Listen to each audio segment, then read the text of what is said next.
Seguimos con argumentos. Estamos escuchando a nuestra invitada esta tarde, Indira Urbaneja, analista y estratega política. Diferentes partidos políticos se han pronunciado, lo hemos venido conversando en el transcurso del programa. Ahora vamos a leer la posición del MAS, quien también se pronunciaba en su acostumbrada rueda de prensa de los partidos políticos. Y ellos decían, Indira, los venezolanos debemos salvar el referendo y evitar su manipulación.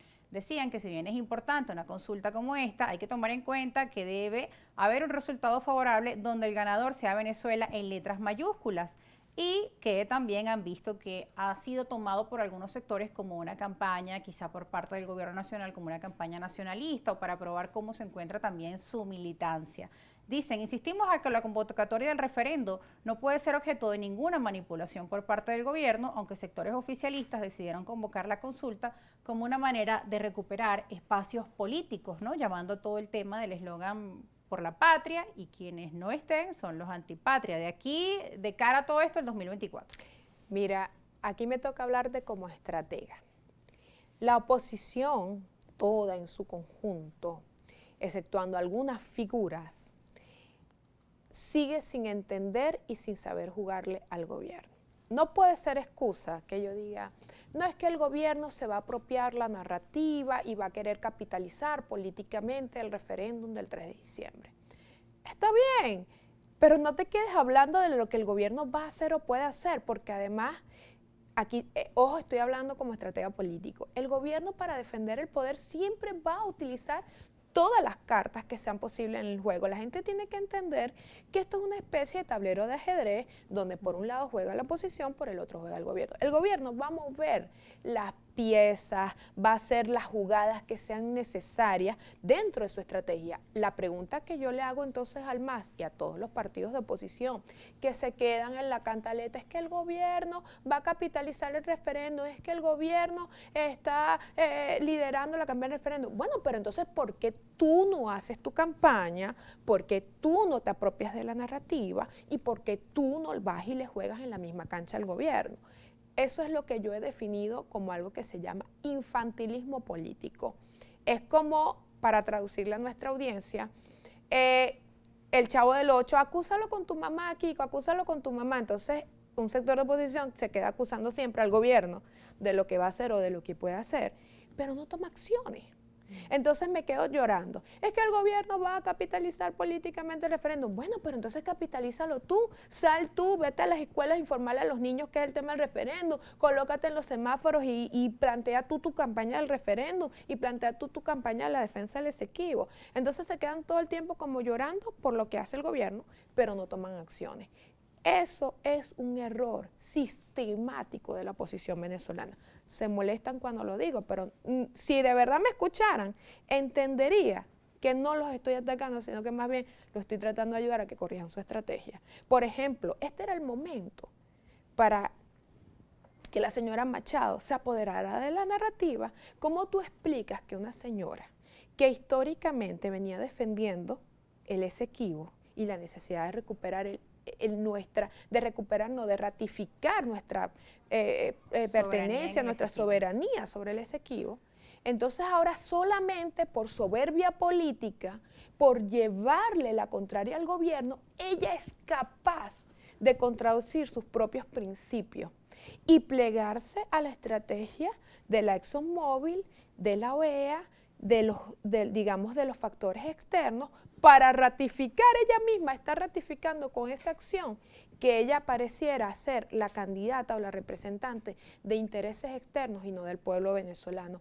Esto también te lo digo como estratega político, es un error. Imagínate el infantilismo político. Y todos estos son puntos y son cálculos que son tomados en cuenta también por el lado de la campaña del gobierno. Claro. Y que desde la oposición pues también deberían estar analizando cómo todos estos temas también son evaluados por la opinión pública, por los electores y por los votantes, tomando en cuenta que falta poco para ese proceso presidencial. Y hay que salir a votar, no puede ser. Fíjate, ese error, eso es un error. De no volver a caer en el error de no participar, de la abstención. Bueno, pero es que eso mira, ya habíamos superado, que ya lo habíamos superado. Imagínate, el referendo ha sido una oportunidad, o debería haber representado para la oposición una oportunidad maravillosa en todos los sentidos. Era la oportunidad para volver al tema de llamar a votar. Porque esta misma gente que hoy le dice a usted, absténgase, no voten en el referéndum, es la misma gente que le vaya a pedir su voto en el 2024. Entonces, seguimos entrampados en el tema de la abstención realmente. Son los errores que cometen.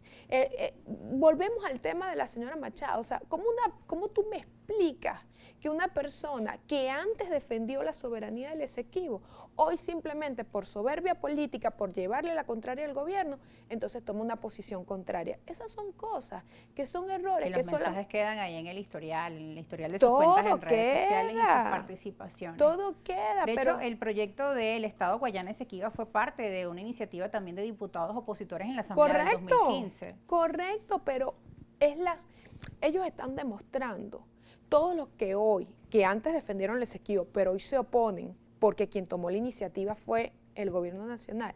Esa gente que se opone, simplemente lo que está demostrando es su egoísmo y su enanismo político. Entonces, se trata de que soy oposición porque soy oposición, y aunque la causa sea justa y buena, simplemente porque soy oposición no la apoyo. Ahí lo que demuestran es que entonces no tienen compromiso con el país. Ahora, ¿cómo quedaríamos frente a este caso con Guyana, frente al mundo, si Venezuela no logra unir a todos sus factores políticos, económicos, sociales en torno a una consulta como esta, o que esto se vea reflejado, como te decía, en una baja participación? Yo tengo fe, yo tengo fe que vamos a lograr una alta participación. Es más, a partir del miércoles entro en modo campaña, me voy a ir al Boulevard de Sabana Grande a repartir flyer, volanticos. Yo creo que esto debe ser una tarea de todos, dentro de nuestro círculo, tú como comunicadora, aquí en el canal, todos desde donde estén, empezar a informar a la gente, invitarlos a participar. Esto no es el referéndum de Nicolás Maduro, esto es el referéndum del país, y el mensaje tiene que ser monumental y trascendental, porque a eso sí le tiene miedo Guyana. Yo creo que la comunidad internacional le tiene más miedo a un país que está unificado en torno a la lucha, a la causa, que a 5 tanques que le podamos poner ahorita. Bueno, ahora que me mencionas eso de ir unificados, no importa pues tu posición ideológica, que lo que importa en este caso es poner a nuestro país Venezuela por delante. Lady Gómez, dirigente política de Acción Democrática, también se pronunció este fin de semana y ella decía: no sientan timidez por defender la lucha que le corresponde a todo el país, que le corresponde a Acción Democrática. No podemos ser tímidos por una campaña que es de Venezuela y que va a terminar beneficiando a generaciones futuras. Porque muchas personas a veces tienen dudas, bueno, pero es que ¿esto qué es? ¿Esto es algo del gobierno? O sea, eso sigue en el ambiente. Más que duda, yo diría miedo, y volvemos y tocamos un punto, Rosa, que para mí es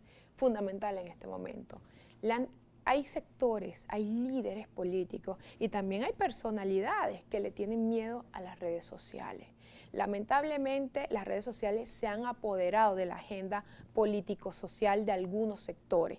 Por ejemplo, se abstienen de pronunciarse porque no, es que me van a caer encima en las redes, es que me van a insultar en las redes, es que me van a tachar de chavista, es que me van a tachar de tarifada. Mira, te voy a poner un ejemplo personal. Si yo en lo particular armara mi agenda en función de todo lo que me dicen en las redes sociales, yo tendría que estar entonces ahorita en mi casa encerrada y ni siquiera salir a la puerta de la casa. ¿Por qué? Porque ahora lamentablemente ya no se debate. El debate político se perdió. Ahora lo que vale es los laboratorios comunicacionales que posicionan un comentario sobre ti, que posicionan una matriz de información sobre tu persona, y a eso yo entiendo que no todos tienen esta piel dura y les da miedo, entonces prefieren no decir nada sobre el referéndum para que no los tachen de tarifados, de chavistas, de que están negociando con el gobierno, y eso no puede ser. Bueno, ya escuchamos la musiquita, se nos acabó lamentablemente el tiempo, Indira, pero a propósito de lo que comentas, bueno, recientemente se conmemora el Día de la No Violencia contra la Mujer, y a través de las redes sociales muchas mujeres que hacen política o que son imágenes públicas son también víctimas de la violencia. Hice un llamado hoy en mis redes sociales. Lo vimos, pero... Y lo voy a aplicar. Ni violencia contra María Corina ni contra Indira. Nadie. Contra nadie. El debate y el ataque. De las ideas y con argumentos. No con etiquetas. Y los argumentos políticos. Tú no puedes atacar a alguien por su físico, por su mamá, claro, por su hermana, por su familia. Eso no debe existir. Bueno, Indira, gracias por estar con nosotros. Gracias a ustedes también. Recuerden que esta emisión se repite a las 11 de la noche. Despedida corta porque Indira No la podíamos parar. Chao, hasta luego, hasta la próxima.